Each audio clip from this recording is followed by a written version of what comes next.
ආයිබෝවන් ආදරණීය දුවේ පුතේ අප සාමාන්‍ය පෙළ විභාගයේදී ඉතිහාසයේ විෂයට පෙනී සිටින දරුවන් සඳහා මා ඉදිරිපත් කරන ලබන වීඩියෝ පෙළෙහි අද වීඩියෝ තුලින් 11 ශ්‍රේණියට නියමිත 4 වෙනි පාඩම බ්‍රිතාන්‍යයන් පාලනය යටතේ මෙරට සිදු වූ දේශපාලන වෙනස් වීම් මෙන් කරුණු වලට ඔබට සවන් දිය හැකියි.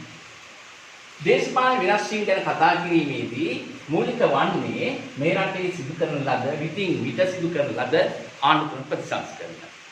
1815 මුළු ශ්‍රී ලංකාවම බ්‍රිතාන්‍ය අධිරාජ්‍යවාදීන්ට යටත් වීමෙන් පසු පාලන කටයුතු ගෙන යාමේදී රජයේ වියදම වැඩි වුණා ආදායමට වඩා.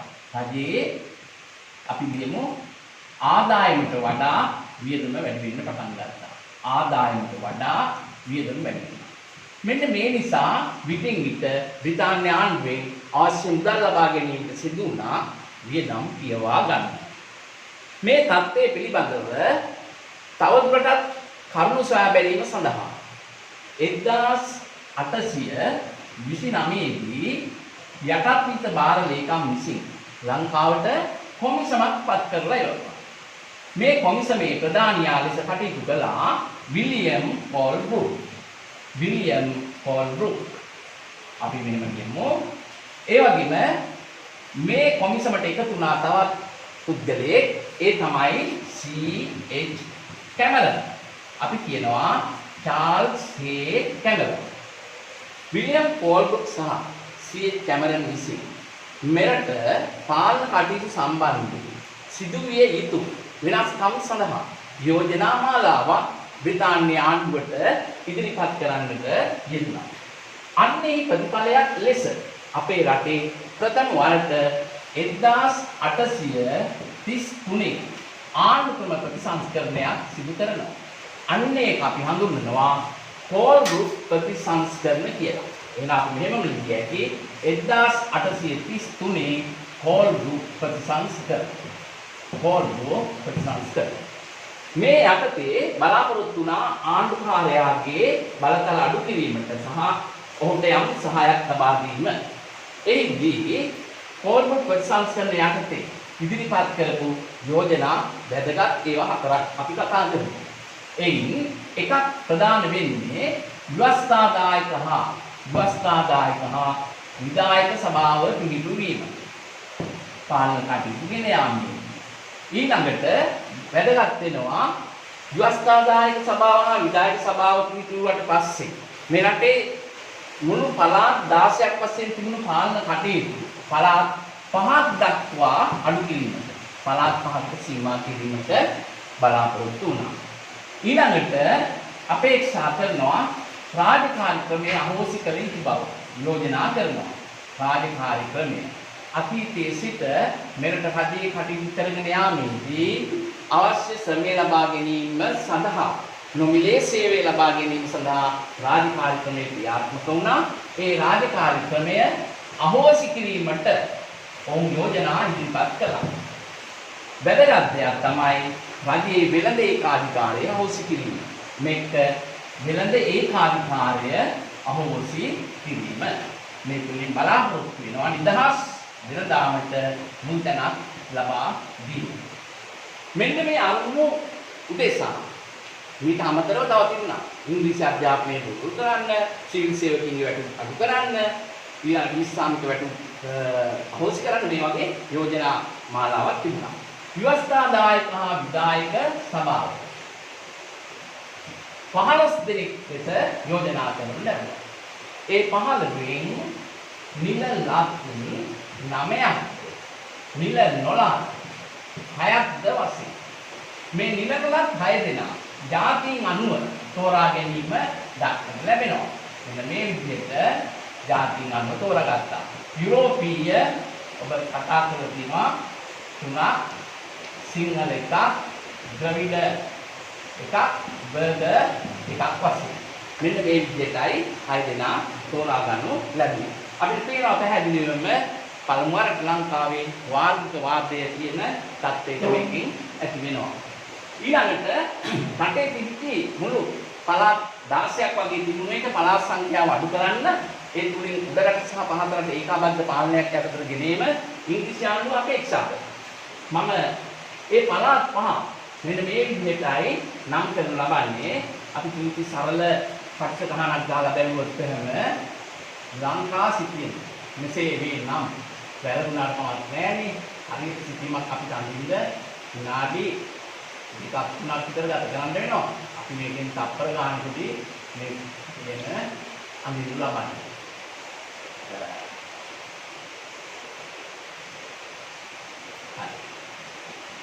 මෙන්න මේ විදිහයි.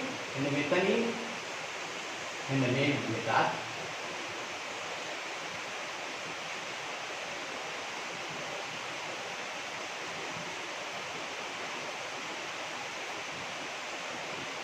මෙන්න මේ විදිහට තමයි පළාත් පහකට දැන් යොදනා කළේ. මේ බලන්න උතුම් පළාත, නැගෙනහිර පළාත, දකුණු පළාත, බස්නාහිර පළාත සහ මේ මධ්‍යම පළාත. උතුරු පළාතේ ප්‍රධාන නගරයේ ත්‍රිකුණාමලය, නැගෙනහිර පළාත ප්‍රධාන නගරයේ ත්‍රිකුණාමලය, උතුරු පළාත ප්‍රධාන නගරය යාපනය, ඊළඟට දකුණු පළාතේ ඉන්න ගාල්ල, බස්නාහිර පළාතේ ප්‍රධාන නගරයේ කොළඹ සහ මධ්‍ය පළාතේ මහනුවර. මේ විදිහට නගර මුල් කරගෙන පළාත් පහකට විභාග. රාජකාරී ක්‍රමයේ හවුස් කිරීමෙන් අවශ්‍ය විදිහට Tamanට ශ්‍රමය පහසුවෙන් ලබා ගැනීමට කල්පනා කළා. වෙළඳ කාර්යය සිදුවීමෙන් නිදහස් වෙනදාම පවත්වාගෙන යාමට ඔවුන් පියවර ගත්තා. කෙසේ නමුත් මෙම ආණ්ඩුක්‍රමයේ සම්බන්ධයෙන් යුරෝපීයන් තුලින්ම උද්ඝෝෂණ ඇති වෙන්න පටන් ගත්තා. නව ආණ්ඩුක්‍රමයක් සම්බන්ධයෙන් ඉල්ලීම් ඉදිරිපත් කරන්න පටන් ගත්තා. මෙන්න මේ ඉල්ලීම් වල ප්‍රතිඵලයක් ලෙස ඒ වගේම යුරෝපීයන් මුලින්ම ජෝර්ජ් වෝල්ගේ නායකත්වයෙන් මම මෙන්න කියන්නම් ඔබට ඒ නම මතක තියාගන්න පුළුවන් වේ. ජෝර්ජ් වෝල්ගේ නායකත්වයෙන් 1865 ජාතික සංගමයේ පිටවගෙන ඒ තුලින් ඔවුන් එකමුතුවක් ගොඩනගාගෙන ආණ්ඩුක්‍රම ප්‍රතිසංස්කරණ සම්බන්ධයෙන් ඉල්ලීම් ඉදිරිපත් කරන්න පටන් ගත්තා. මම පන්ති උගන්වනවා වගේම ඔබට පැහැදිලි වෙන්න කියනවා එක්කෙකී මේ අතර මෙම ඉල්ලීම් ඉදිරිපත් කරමින් ඉදිරියේදී අපේ රටේ තවත් ආණ්ඩුක්‍රම ප්‍රතිසංස්කරණ සඳහා උද්ඝෝෂණ ගෙන යාමට සංවිධාන කීපයක් පිළිතුර ගත්තා. එකක් තමයි පහත රට වැවිලි කරුවන්ගේ සංගමය. පහත රට නිෂ්පාදකයන්ගේ සංගමය කියලා මේකට අපි ඔන්නම් කියනවා. ඊළඟට යාපනය සංගමය, හලාවත සංගමය. මේවා බේසි දෙතුන් පාර කියනකොට ඔබ කියවනම් මම වගේම පාඩම් හිතීවි. මේ ආකාරයෙන් ආණ්ඩුක්‍රම ප්‍රතිසංස්කරණ සම්බන්ධයෙන් ඉල්ලීම් ඉදිරිපත් වෙන අතරතුර මුළු රටටම බලපාන වැදගත් ආණ්ඩුක්‍රම ප්‍රතිසංස්කරණ සම්බන්ධයෙන් යෝජනාවලියක් 1908 දී ජේම්ස් පීරිස් මහත්මයා විසින් යටත් විත්ත භාර ලේකම්ට ලබා දුන්නා. මේ යෝජනා සියල්ල සැලකිල්ලට අරගෙන 1910 දී මෙරට ප්‍රථම වරට 1910 ඉල්ලීම් වලට අනුකූලව නැවත වරක් එතකොට පෝල් ගෲප් වලට පස්සේ නව ආණ්ඩුක්‍රම ප්‍රතිසංස්කරණ සිදු කරනවා. හෙන්රි මැකලම් ආණ්ඩුකාරයාගේ අවධිය.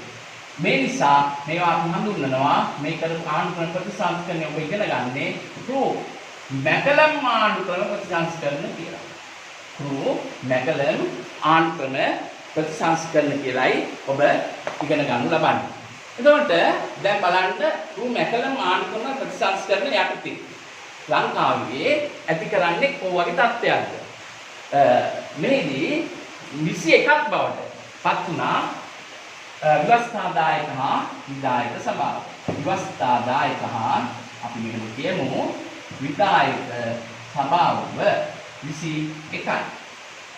මේ 21කින් තෝරා ගන්න මේ විදිහට මිල ලක් 11 මිල නොලක් 10ක් විසි.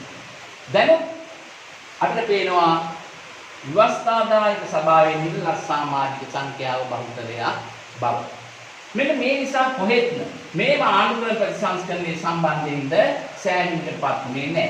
නිල සමාජිකගේ ඉල්ලීම් බොහෝ වෙලාවට නොවීම සහ ආණ්ඩුකාරයාගේ බලතල අඩු වී නොවීම. එහෙත් විශේෂත්වයක් තියෙනවා. මුල් වරට ඡන්ද බලයෙන් නියෝජිතයන් පත් කර ගැනීමට අවස්ථාවක් ලැබුණා. ඒ ඡන්ද බලයෙන් කියන්නේ 4 දෙනයි විතර තේරෙන්නේ. අර තෝරාගත්තු මිලනොලක් 10න් 6 දෙනෙක් නාමකරණයෙන් සහ 4 දෙනෙක් ඡන්ද බලයෙන්. ඒකිනුත් යුරෝපීය දෙකක්. අපිට මේ ඡන්ද බලයෙන් ප්‍රථම වරට ව්‍යවස්ථාදායක සභාවට පොන්නම්බලම් රාමනාදන් මහත්මයා තෝරාපත් කර ගැනීමේ අවස්ථාව ලැබුණා. එදා එකමුතුකම මේ මනාව සනාථ වෙනවා. මෙහිදී ඡන්ද බලය සඳහා සුදුසුකම ලෙස ගත්තේ උගත්කම බොහොම අමාරුවෙන් තෝරාගත් කාරණා දෙක උගත් බව. ධනවත්කම මෙන්න මේ කරුණු මුල් කරගෙන තමයි තෝරා ගැනීම ඡන්දේ පාවිච්චි කිරීමට අවස්ථාව ලැබෙනවා. මේ ආණ්ඩුවෙන් අපි සෑහීමකටපත් වුණු අතර ඉල්ලීම්ද ඉදිරිපත් වෙන මොහොතක මෙරට බ්‍රිතාන්‍ය ආණ්ඩුවට අවශ්‍ය වෙනවා ප්‍රාතබෑරුම් පිටවන්න නීත්‍යානුකූල බවක් ලබා ගැනීම සඳහා අවශ්‍ය සුරාබදු පනතක් ගේන්න. 1912 මේ සඳහා බ්‍රිතාන්‍ය ආණ්ඩුව සුරාබදු පනතක් කියනවා. බ්‍රිතාන්‍ය ලංකාවට ආවට පස්සේ මේ රටේ සැරබීම ලංකාවට ගේන්න පටන් ගත්ත රජය ආදායම වැඩි කරා. මුල ඉඳලා තිබුණා බීම නැත්තම් මේ රටේ පැවතගෙන ආවා ඉවා අතීතයේ ඉඳලා තිබිලා තියෙනවා. බුද්ධ කාලයේත් නාලාගිරියට රාකල 16ක් පෙරුවක් කියනවා. චූලනී බම්මදත්ත රජුවන්ගේ ජයපැන්දීම උත්සවයේද රා ගෙනල්ලා ඉවරලා ඉතින් ඒ රජදරුවන් මැරීමට උදම් ගණන් තිබ්බා කියලා මේ කතාව නෑ අපිට. අපි බලමු මේ 1912 සුරාබදු පනතට එරෙහිව මේ රටේ නායකයෝ පෙළ ගැසෙනවා. එහි ප්‍රතිඵලයක් ලෙස අමාත්‍යප ව්‍යාපාරයේ ඔස්සේ අමාත්‍යප ව්‍යාපාරයේ මගින් උද්ඝෝෂණ ගෙන යනවා. මේක නායකත්වයේ දෙනවා එක පැත්තකින් D S. Senanayake. D S. Senanayake, F R. Senanayake, sir D B. Jayatilaka. මේ නම් ඔබ දෙතුන් පාර කියවන්න අපි ඉතිහාසයේ කියවීමෙන් මතක තියාගන්න තියෙන්නේ බොහොම පහසුයි ඉතිහාසය ගැන කතා කරනකොට.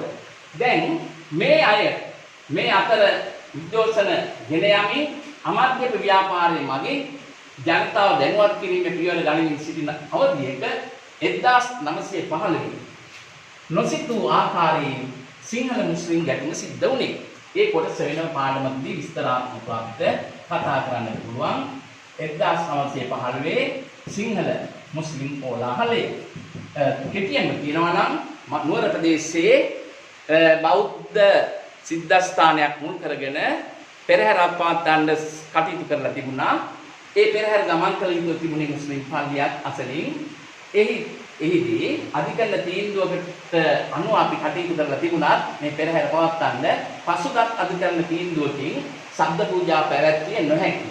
නැටුම් ගැයීම් ඇතුළු ඔය බෙර හිවිසි හොරණ ආදී පවත්වන්න බැහැයි කියන යෝජනාවක් නැත්තම් තහනමක් ගෙනාවා.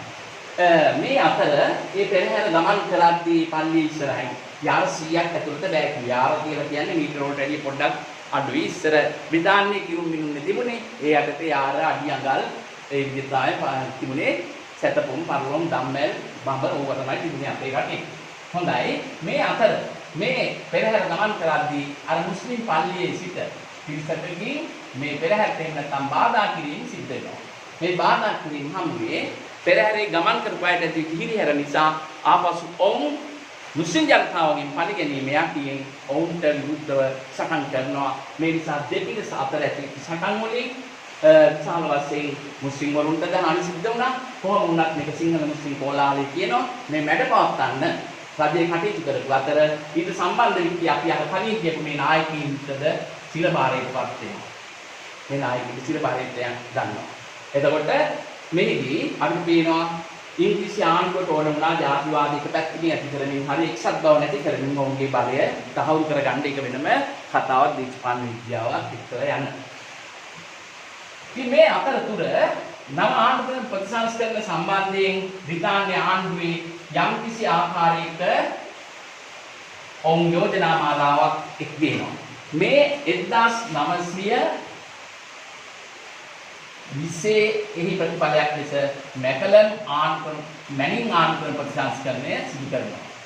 මැනින් ආණ්ඩුකාරයාගේ දවසේ ඉස්ලාම කෝල්බ්‍රොක් මැකලන් මේ මැනින් ආණ්ඩුක්‍රම ප්‍රතිසංස්කරණ මගින් ඉංග්‍රීසින් මේ රටේ ප්‍රථම වරට මිල නොලක් සමාජික සංඛ්‍යාව වැඩි කිරීමට පියවර ගත්තා.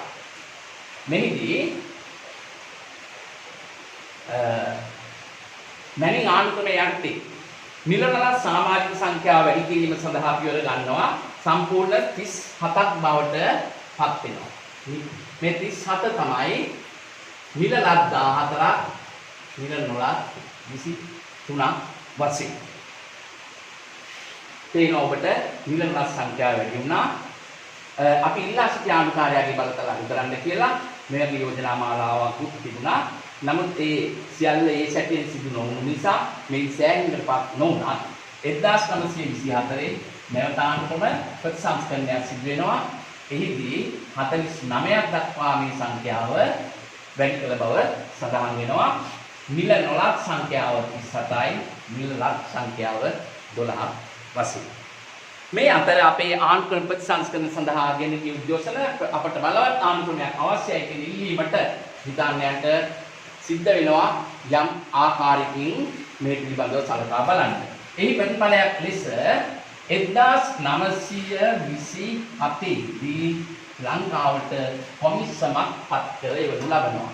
1927 දී කොමිසමක් පත් කරනවා ඩොනමෝර් සාමිවරයාගේ ප්‍රධානත්වයෙන්. ඩොනමෝර් සාමි.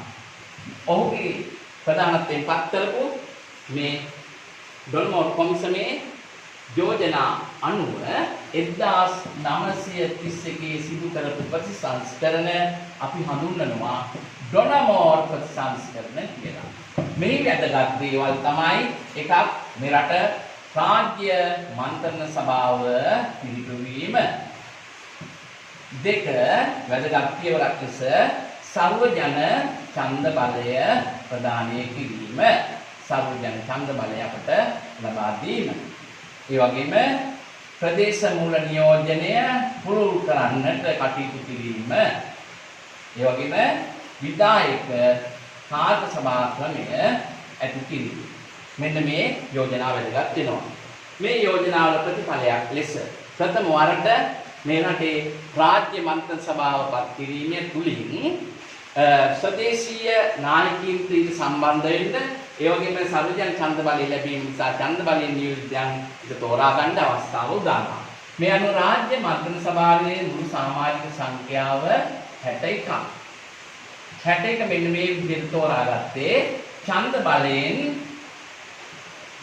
50යි. ජනතාව සර්වජන ඡන්ද බලයෙන් 50කුත් රාජ්‍ය ලේකම්, මුදල් ලේකම් සහ නීති ලේකම් කියන මේ තුන් දෙනායි පත් කරපු ආණ්ඩුකාරයාගේ 8 දෙනායි ඔක්කොම ඒකයි. සර්වජන ඡන්ද බලයන් කුමක්ද? ස්ත්‍රී පුරුෂ දෙපක්ෂයටම ඡන්දේ පාවිච්චි කිරීම සඳහා අවස්ථාව ලබා දීම. එහිදී අවුරුදු 20කින් ඉහළයිද ඡන්ද බලය ලැබෙනවා. ඩොනමෝර් කොමිසම නිසා සර්වජන ඡන්ද බලයේ මගින් නියෝජිතයන් පත්වීම විධායක කාර්ය සභා ක්‍රම ඇති කිරීම නිසා මේ තුලින් විධායක කාර්ය සභා 7ක් ඇති කළා. හරි අමාත්‍යාංශ වෙන්නේ. එතකොට දැන් ඇමතිවරු මේ වෙන ආයතන ලෙස මේ තුලේ අපිට විශේෂයෙන්ම වැදගත් දේ තමයි රටේ ප්‍රවාහන, කෘෂිකර්ම, ගමනාගමනය, සෞඛ්‍ය වගේ අංශ ආවරණය වුණා. ඒ නිසා යම් ජනතාවගේ සුභසිද්ධියට අවශ්‍ය මේ විධායක කාර්ය සභාව වලින් කටයුතු කිරීමට අවස්ථාව ලැබුණා. කෘෂිකර්මාන්තදී සේනානායක මහත්මයාගේම මැදිහත් වීමෙන් දැන් සිට වියලි කලාපයේ ගොවි ජන සම්පද ව්‍යාපාරය වැනි දේවල් ඇතිවීම මේ වැය ප්‍රතිපලයේ සම්බන්ධන්නට පුළුවන්. පසුව අපේ රටේ දන්නම් විශේෂයෙන් පස්සේ නිදහස් අධ්‍යාපන ක්‍රමයේ CWW කන්නංගර මැතිතුමාගෙන් හඳුන්වා දීම මේ අවස්ථාවට සලකන්නට පුළුවන්. මේ ආන්තර ප්‍රතිසංස්කරණ සිදු වුණා. මේ වෙනකොට විදේශීය අධ්‍යාපනය ලැබලා ලංකාවට පැමිණි අපේ උගත් පිරිසක් වාමාංශික අදහස් දැනු පිරිසක් සිටියා. මේ අයට අවශ්‍ය වුණා මේ ආන්තමේ නෙවෙයි නිදහස් සම්පූර්ණ නිදහස් ආන්තමයක් අවශ්‍යයි කියලා. ඒ වගේම උගතුන් මේ රටේ හිටපු ස්වදේශීය මාධ්‍යයෙන් පාන්තිකයන් සියලු දෙනාම ආන්තම ප්‍රතිසංස්කරණ සම්බන්ධයෙන් බ්‍රිතාන්‍ය ආණ්ඩුවට දිගින් දිගටම ඉල්ලීම් ඉදිරිපත් කරනවා. මෙන්න මේ අතර මේ වෙනකොට ඒ කියන්නේ සමාජයේ බලාපොරොත්තු වෙච්ච ආකාරයේ සේවාවක් ඉස්තුනේ නැහැ. සෞඛ්‍ය හෝ අධ්‍යාපන හෝ මිනිසුන්ගේ ගැටලු වලට ආර්ථික මේ සමාජයේ ගැටලු වෙනින් වැඩි වෙලා තිබුණේ සමාජයේ පුරාවට. උදාහරණයක් වශයෙන් ගන්නවා නම් මේ වෙනකොට අපි දකිනවා මේ මැලේරියාව ලංකාවේ බොහෝ ප්‍රදේශවල පැතිරලා යමින් විශාල වශයෙන් ජනතාව මේ අතටපත් වුණා. ඔවුන් ගැන සොයා බලන්න තත්ත්වයක් තිබුණේ නැහැ. ඔය අතර බ්‍රිතාන්‍ය ආණ්ඩුව නම් නිරන්තරයෙන්ම යුද්ධයේදී පළවෙනි ලෝක සංග්‍රාමයේදී මියගිය සොල්දාදුවන්ගේ සහ පවුල්වල සුබ සිද්ධි ඇති කිරීම, සුබ සාධන ඇති කිරීම සඳහා පොපිමල් ව්‍යාපාරය, පොපිමල් විකුණන ලැබෙන ආදායම ඒ රටවල් වලට යවන්න පියවර අරගෙන තිබුණා. මෙන්න මේකට එරෙහි වෙච්ච මේ වෙනකොට අපේ රටට පැමිණ සිටි විදේශීය අධ්‍යාපනය ලැබූ වාමාංශික අදහස්, සමාජවාදී අදහස් දැරු ආචාර්ය එන්.එන්. පෙරේරා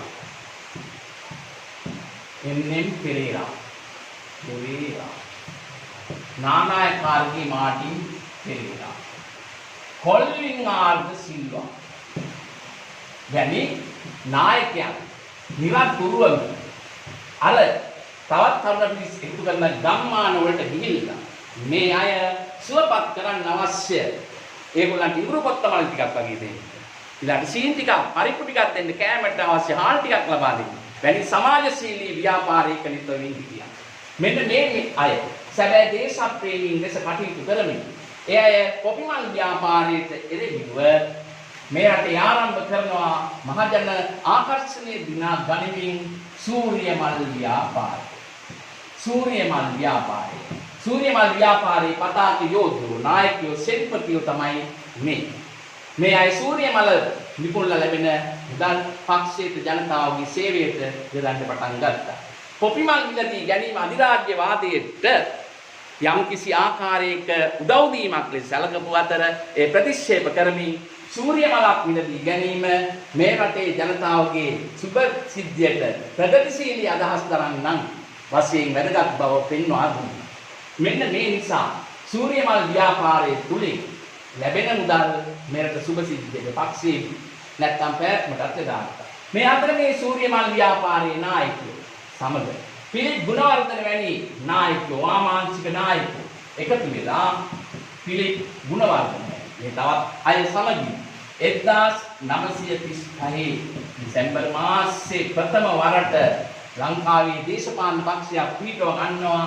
ලංකා සමාජ පක්ෂය වාමාංශික අදහස් වලින් යුක්ත සමාජවාදී දර්ශනයක් පදනම් කරගත්තු රටේ දේපල සමානව බෙදිය යුතුයි, අධිරාජ්‍යවාදයට එරෙහි විය යුතුයි කියන ආකල්පය ජනතා ශිෂ්‍යතන්තුරට ගෙන යමින් බොහොම අපූර්වට ජනතාවගේ ආකර්ෂණය දිනාගෙන කටයුතු කරන ලබනවා. කෙලින්ම ලංකා සමාජ පක්ෂය කියනවා අපට නිදහස දියව. අධිරාජ්‍යවාදීන් දෙරෙහිව ජනයා පෙළගස්වමින්, වීදි බසිමින්, රැස්වීම් පාත්වමින් කටයුතු කරද්දී මේ නායකයෝ කරදරයක් වෙනවා ඉංග්‍රීසියෙන්ට. මේ නිසා මොවුන් සිරබාරයට ගන්නවා. එන්.එන්. පෙරේරා සිරබාරයටපත් වෙනවා. පසු කාලයේදී ඔහු සිරෙන් පැනලා යන උපක්‍රමශීලී ලෙස ගිහිල්ලා ඉන්දියාවේ මේ වෙනකොට මහත්මා ගාන්ධි ප්‍රමුඛ නායකයෝ ගෙන යන නිදහස් අරගලේ නායකත්වය ලබා දෙන්න තරම් නිහතමානී වෙනවා. ඒදී විශ්වනාථගේ නමින් බැංකු සේවකයෙක් ලෙස කටයුතු කරමින් එරට සිට මේ සටන ගෙන යන අතර ඔහු එහිදී නැවත සිරබාරයටපත් වෙලා ලංකාවට රැගෙන එනවා. මෙහිදී නිදහස ලබන එන්.එන්.ලා තරුණ පිරිස් එකතු කරන කොල්වින් ආර් සිල්වා, පිලිප් ගුණවර්ධන, පසු කාලයේ දොස්තර එස්.ඒ. වික්‍රමසිංහ, විවියන් ගුණවර්ධන වැනි සියලු වාමාංශිකයින් එක පෙළට මේ රටේ ඉංග්‍රීසි පාලනයට එරෙහි උද්ඝෝෂණ ගෙන යමින් නිදහස ඉල්ලා සිටිද්දී මෙරට උගත් මධ්‍යම පාන්තිකයෝ දෙයන් මත කරමින් සිටිනවා. කෙසේ වෙතත් ඉංග්‍රීසියට සිද්ධ වෙනවා යුද්ධයේ තියෙන නිසා අතරතුරම ඔවුන් කියනවා අපි කොමිසමක් පත් කරලා ඉවරලා කරුණු සොයා බලා ලංකාවට සුසු ආණ්ඩුක්‍රමයක් දෙන බවට. එහි ප්‍රතිඵලයක් ලෙස 1944 මේ රටට පත් කරලා එවනවා සෝල්බරි කොමිසම. සෝල්බරි කොමිසම ලංකාවට ඇවිල්ලා කරන යෝජනා අනුව 1947 අපේ රටේ මැතිවරණයක් පවත්වන්නත් 1948 නිදහස ලබා දීමටත් අවශ්‍ය කටයුතු සම්පාදනය කරනවා. ඒනොට තිබුණේ මධ්‍යස්ථ අයට එකතු වෙන්න දේශපාලන පක්ෂයක්. ඒ නිසා ඩී.එස්. සේනානායක මහතා විසින් පිටවගත්තා එක්සත් ජාතික පක්ෂය. අනිත් කණ්ඩායම් එකතු කරගෙන විවිධ සංගම් එකතු කරගෙන එක්සත් ජාතික පක්ෂය ලංකාවේ පිටවගෙන මැතිවරණයට මුහුණ දෙනවා 1947 අගෝස්තු මාසයේ පැවැත්. මේ මැතිවරණයේදී පක්ෂ ගණනාවක් ද්‍රවිඩ පක්ෂ, ඉන්දියානු ද්‍රවිඩ පක්ෂ, ස්වාධීන, කොමියුනිස්ට් මේ වගේ තරඟ කරනවා. ඒ තරඟයේ ඒ මැතිවරණයේදී එක්සත් ජාතික පක්ෂය ආසන 42ක් දිනා ගන්නවා. ලංකා සම සමාජ පක්ෂය ආසන 10ක් දිනා ගන්නවා. ද්‍රවිඩ පක්ෂත් ආසන ගණනාවක් දිනා ගන්නවා. වැදගත්ම ලක්ෂණයක් තමයි ස්වාධීන කණ්ඩායම් එකතුව ආසන 21ක් ලබා ගන්නවා. සෙසු පක්ෂවල සහායයෙන් එක්සත් ජාතික පක්ෂය ප්‍රථම වරට ආණ්ඩුවක් පිටවන ලබනවා. මේ එක්සත් ජාතික පක්ෂයේ පිටවත් 1946 අමතක වුණාට කියන්නේ 1947 මැදිවරණයට මුහුණ දීම සඳහා අනතුරුව ආණ්ඩුවක් පිටවලා 1948 ශ්‍රී ලංකාව නිදහස ලබද්දී නිදහස් ශ්‍රී ලංකාවේ අගමැති ධූරයටපත් වෙනවා. කවුද? ඩී.එස්. සේනානායක. විරුද්ධ පක්ෂයේ නායකයා බවට පත් වෙනවා ලංකා සම සමාජ පක්ෂයේ නායක එන්.එම්. පෙරේරා මැතිතුමා. ඔවුන් විසින් දිගින් දිගට බ්‍රිතාන්‍ය ආණ්ඩුවට බලපෑම් කරමින් තම සටන ඉදිරියට ගෙන යන අතරතුර ඩී.එස්. සේනානායක මහත්මයා හදිස්සියේ අභාවයට පත් වෙනවා 1952. මැතිවරණය පවත්වන්න කටයුතු යොදා තිබෙද්දී ඔහු අසුපිටි වැටලා මිය ගිය බව තමයි පොතපත්වල සඳහන් වෙන්නේ. ඩී.එස්.ගේ මිය යාමත් එක්ක සිදුවෙන්නේ කුමක්ද? මෙන්න පොඩ්ඩක් අපි මෙතනින් එහා පාඩම සම්බන්ධ කරන්න අපිට පුළුවනි ඔබේ 6 වෙනි පාඩමට. නමුත් දැනගැනීම සඳහා පිළිමතක් කිරීමක් කරන්නම්. හොඳම අවස්ථාවක නිසා 1952 දක්වා 1948 සිට නිදහස් ශ්‍රී ලංකාවේ අගමැති ඩී.එස්. සේනානායකගේ අභාවයෙන් පසු ඔහුපොත් ඩග්ලි සේනානායක අගමැති ධුරයට පත් වෙනවා. ඩග්ලි සේනානායක මහත්මයාගෙන් මැතිවරණය පවත්වන ඩග්ලි සේනානායක මහත්මයා 1952 නැවතත් අගමැති වෙනවා. මේක මෙතෙවැනි අවස්ථාව. නමුත් 1953 හර්තාලයක් ඇති වුණා රටේ මේ ගෙන ගිය වැඩපිළිවෙලට එරෙහිව හාල් මිල වැඩිවීම නිසා මහජන උද්ඝෝෂණ දැවැන්ත හර්තාලයක්. ඒක ලස්සන කතාවක්. ඒ තුල ඩග්ලි සේනානායක මහත්මයාගේ නැත්නම් පොලිසිය අතින් යම් කිසි පිරිසකුත් ඝාතනයේ ලක්ුණා කීප දෙනෙක්. මේ නිසා සංවේදී නායකයෙක් ලෙස ඩග්ලි ඉල්ලාස්නා. ඩග්ලි ඉල්ලාස්නවා අගමැති ධුරයට පත් වෙනවා සර් ජෝන් කොතලාවල. දැන් මම අගමැතිවරු කියන්නේ හොඳට මතක තියාගන්න. සර් ජෝන් කොතලාවලගේ අවධිය වැදගත් සිදුවීමක් තමයි 1955 ලංකාව එක්සත් ජාතීන්ගේ සංවිධානයේ සමාජිකත්වයේ දැරීම. 1956 දී මහා මැතිවරණයක් පවත්වනවා. එහිදී එක්සත් ජාතීන් පස්සේ හිටපු ඒ වෙනකොට ඉවත් වෙලා හිටපු SW.R.D. බණ්ඩාරනායක සමග මහතා සමග වාමාංශික නායකයින්ගේද එකමුතුවෙන් මහජන පක්ෂයේ යටතේ තරඟ කරලා ලංකාවේ සංඝ වෙද ගොවි කම්කරු බුරු කියන පංච මහා බලවේග එකතු කරගෙන ඒක රාශි කරගෙන ජනතා ආකර්ෂණය දිනාගෙන අගමැති ධුරයටපත් උනේ සර් අපි දන්නවා SW.R.D. බණ්ඩාරනායක. ඉස්සර එක්සත් ජාතික පක්ෂ කඳවුරේ හිටි බණ්ඩාරනායක මහත්මයා බලයටපත් වීම පස්සේ ප්‍රගතිශීලී පියවර රාශියක් ගන්නටද යෙදුණා. අනතුරුව 1959 සහාසිකගේ වෙඩිපාරින් ඔහු ඝාතනයට ලක් වීම නිසා අගමැති ධුරයටපත් වෙනවා W. දහනායක. ඔව් අපි කෙටින් කියනවා නම් විජයානන්ද ධනායක මාස 3ක් ඉදි කාලයක් අගමැතිතුරු ඉන්නේ 1960 මහ මැතිවරණය පැවැත්වෙනවා. මේ මහ මැතිවරණයේ පළවෙනි මැතිවරණයෙන් රාජසේනානායක මහත්මයා දිනුවා රාජාසන කතාවේ පරාජයට පත්වීම නිසා නැවත මැතිවරණයක් පවත්වනවා.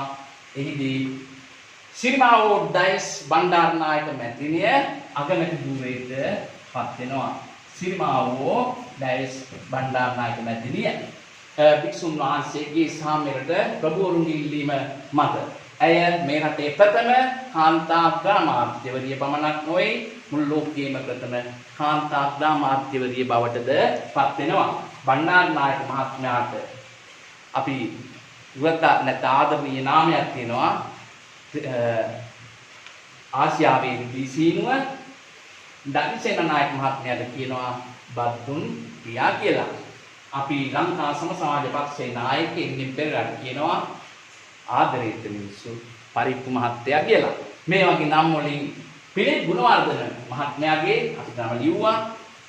ඔහු බොරළුවල සිංහාපි මේ නාමයන්ගෙන් හඳුන්වනවා අනුවර්ධන නාමය. සිරිමාවෝ බණ්ඩාරනායක මැතිණිය 1965 පැවැත්වූ මැතිවරණයෙන් පරාජයට පත් වෙලා දක්ෂිණානායක මහතා නැවතත් මේ රට අගමැති ධූරයට පත් වෙනවා. 1970 නැවත පැවැත්වූ මැතිවරණයෙන් එක්සත් ජාතික පක්ෂයේ පරාජයට පත් කරලා 3/2 බලයක් ලබා ගන්නවා. එහි මැතිවරණ ප්‍රතිඵල නිකන් කිව්වොත් ශ්‍රී ලංකා නිදහස් පක්ෂය ආසන 91ක් වෙනවා. පස්සේ ලංකා සම සමාජ පක්ෂය 19යි, කොමියුනිස්ට් පක්ෂය 6යි, එක්සත් ජාතික පක්ෂය 17යි, ද්‍රවිඩ එක්සත් නැත්නම් ෆෙඩරල් පක්ෂය ආසන 12යි. මේ විදිහට ලංකාවේ දේශපාලනයේ සමගි පෙරමුණ කියන ශ්‍රී ලංකා සම සමාජ කොමියුනිස්ට් පක්ෂ තුන එකතු වෙලා මෙරට 3/2කට වැඩි බලයක් අරගෙන බලයටපත් වෙලා ශ්‍රී ලංකාව විධාන බැඳීම් වලින් සම්පූර්ණ නිදහස් ශ්‍රේණි ජාතියක් බවට පත් වෙමින් 1972 ශ්‍රී ලංකාව නව ව්‍යවස්ථාවෙන් ජනරජයක් බවට පත් වෙනවා. ඒ කතාව 6 වෙනි පාඩමේදී මා ඔබට ගෙන එනවා 78 ව්‍යවස්ථාව සමග. මා ඔබට කියන්න කැමතියි එන්නේ ඩී.එස්. සේනානායක විද්‍යාලයට ශ්‍රී ලංකාවේ දේශපාලන වෙනස් වීම යටතේ ඔබට අධ්‍යයනය කරන්න හැකියාව තියෙනවා. මෙවන් විවිධ ප්‍රශ්න උත්තර ලියලා දැන්ම එක්ස්ප්‍රෙස් කරගන්න කියලා ආරාධනය කරමින් ඊළඟ නැවත වීඩියෝකින් අපි හමු වෙන තෙක් ඔබෙන් සමුගන්න යන්නේ ඔබට ආයුබෝවන්.